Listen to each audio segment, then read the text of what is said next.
Hello, and welcome to Sleep Stories World. I'd like to invite you to step into a world of relaxation and tranquility with this bedtime story, designed to help you unwind and de-stress.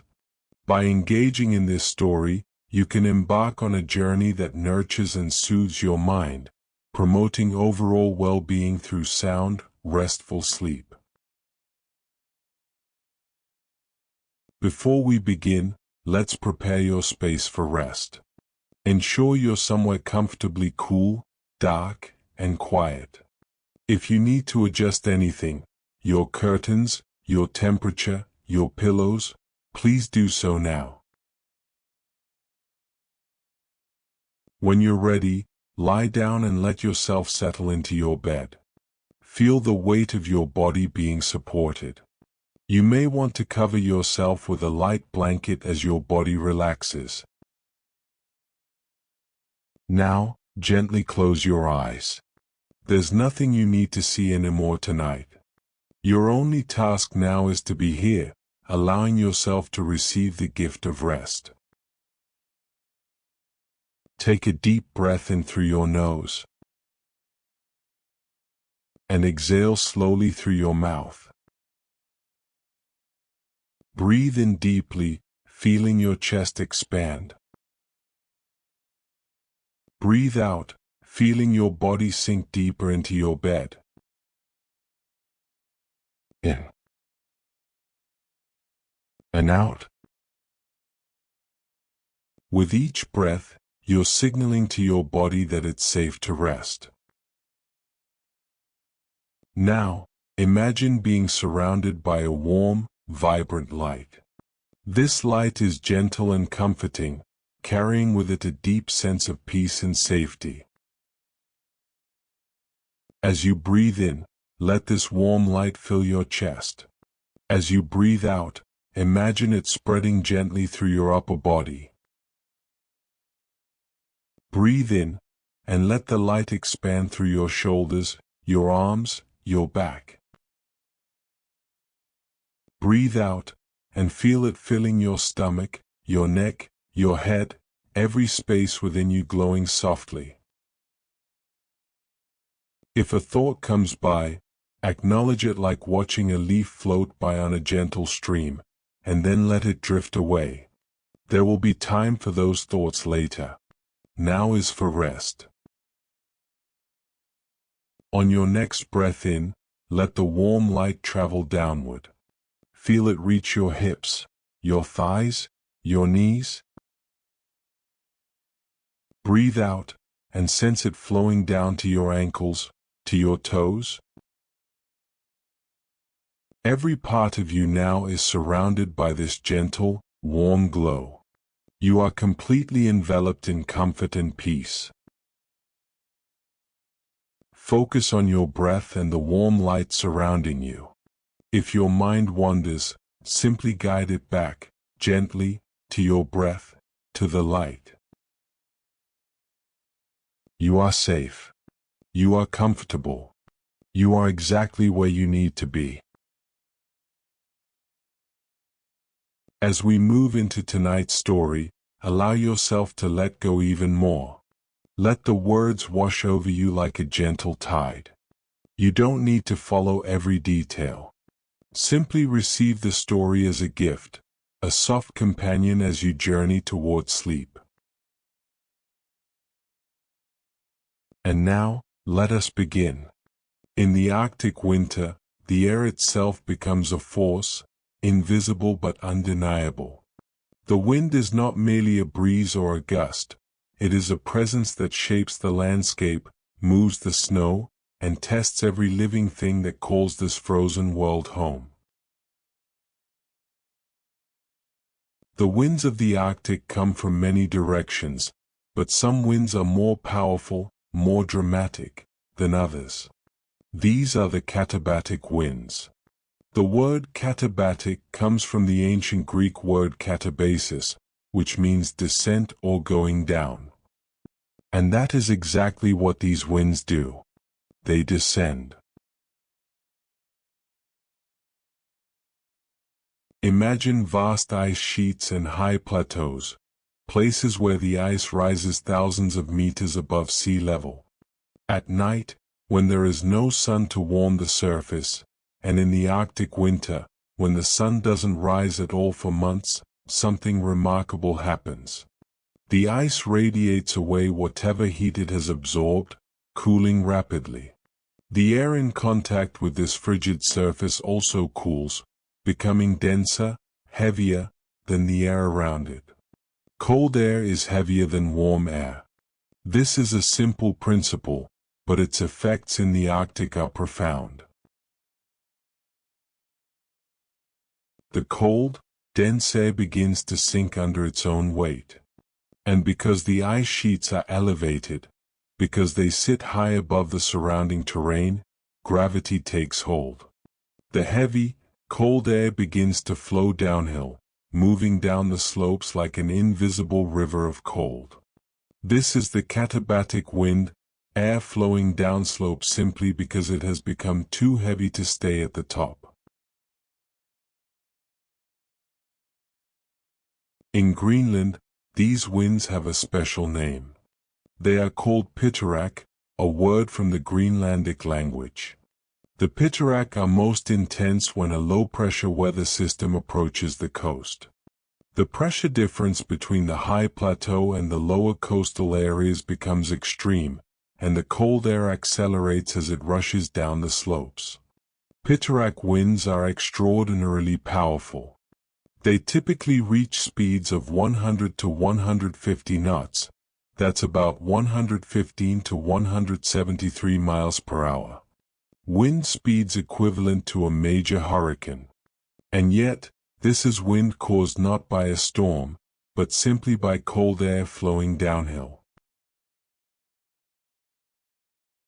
In 1970, the strongest piteraq ever recorded struck the small village of Tasselak on Greenland's east coast. Wind gusts exceeded 160 knots, more than 180 miles per hour. That's stronger than a Category 5 Atlantic hurricane.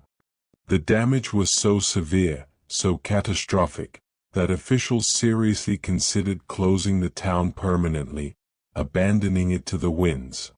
Instead, the people of Tasselak created an official warning system specifically for piteraq events. Now, when conditions suggest a piteraq is approaching, an alarm sounds throughout the village, giving people time to seek shelter and secure anything that might be blown away. These katabatic winds are strongest during winter, when there is no incoming solar radiation to interrupt the cooling process.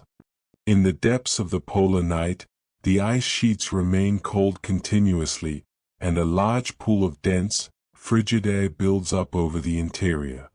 This pool of cold air feeds the katabatic flow, sending wave after wave of icy wind cascading down toward the coast. The winds are channeled by the landscape, funneled through valleys and mountain passes where they can reach truly extraordinary speeds. In these restricted areas, where the wind is compressed and accelerated, velocities can blow well over hurricane force, reaching around 160 knots or even higher. Antarctica experiences similar winds. There, the katabatic winds blow outward from the vast interior ice sheet toward the coast. The ice sheet of East Antarctica is so large, so elevated, that it creates its own weather patterns. Cold air pools on top of the ice, then flows downward in all directions, guided by the slope of the terrain beneath. The flow is strongest where the topography channels it, where valleys and coastal escarpments focus the wind into narrow corridors. At stations on the Antarctic coast, katabatic winds are observed throughout much of the year, but they are most pronounced during winter, when the cold is most intense and the temperature difference between the plateau and the coast is greatest. One particular stretch of the Antarctic coast, in Adélie Land, is famous, or perhaps infamous, for its relentless winds. The topography that channels the katabatic flow onto a small section of coastline, creating some of the strongest and most persistent winds on Earth. It was here that Douglas Mawson's expedition, in 1912 to 1913, recorded the Earth's highest annual mean wind speed, 19.4 meters per second, or about 43 miles per hour, as an average over an entire year. During that winter, the expedition experienced gale-force winds on all but one day out of 203 consecutive winter days. Imagine 202 days of gale-force winds, day after day after day of wind that never stops, never relents. But katabatic winds are not the only winds that shape the Arctic winter. There are also blizzards, winter storms that combine falling snow, high winds, and brutal cold into conditions that can be deadly. For a storm to be classified as a blizzard, specific conditions must be met. The winds must be strong, at least 56 kilometers per hour, or about 35 miles per hour, with frequent gusts that may be even stronger.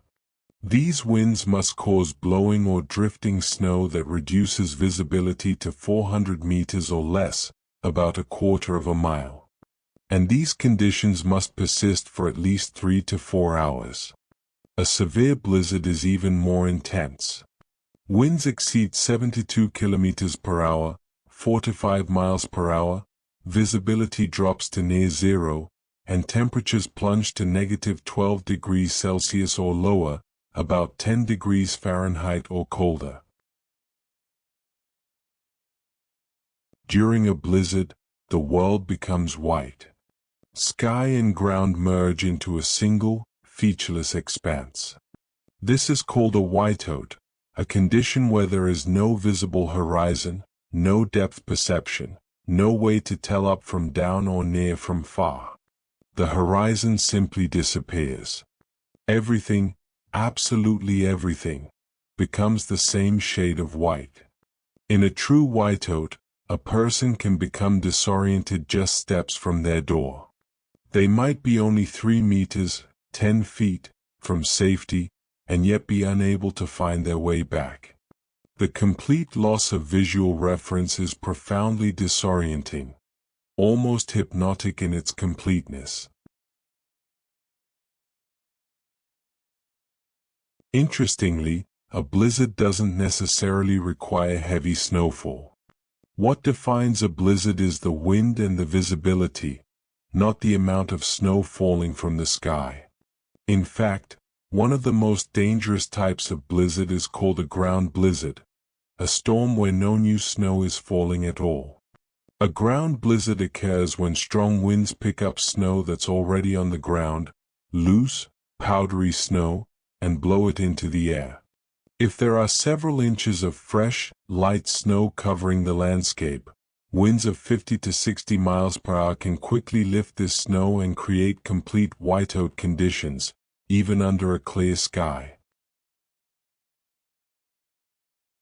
Ground blizzards are particularly dangerous because they can develop rapidly when an Arctic cold front moves through. The temperature drops suddenly, sometimes 20 or 30 degrees in less than an hour. The wind increases just as quickly, reaching gale force in minutes. And if there's fresh snow on the ground, visibility can drop from miles to nearly zero in moments. The cold temperatures that follow Arctic fronts make these ground blizzards especially hazardous. With wind chills dropping to negative 40, negative 50, even negative 60 degrees Fahrenheit, anyone caught outside is at immediate risk of frostbite and hypothermia.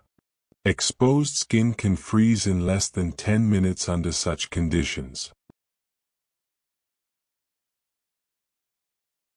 One of the most infamous ground blizzards in history was the Children's Blizzard of 1888, which struck the Great Plains of the United States. It was particularly deadly because it was preceded by unseasonably warm weather. The morning dawned mild, almost spring-like, and many people went about their day without proper winter clothing. Children walked to school in light jackets. But in the afternoon, an Arctic front swept south. The temperature plummeted. Winds increased to gale force.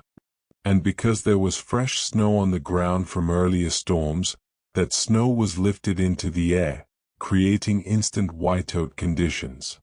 Many people, including children trying to walk home from school, became lost and disoriented just yards from safety.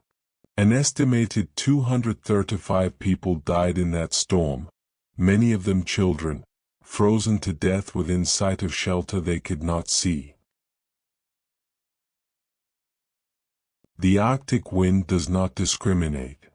It affects all living things equally.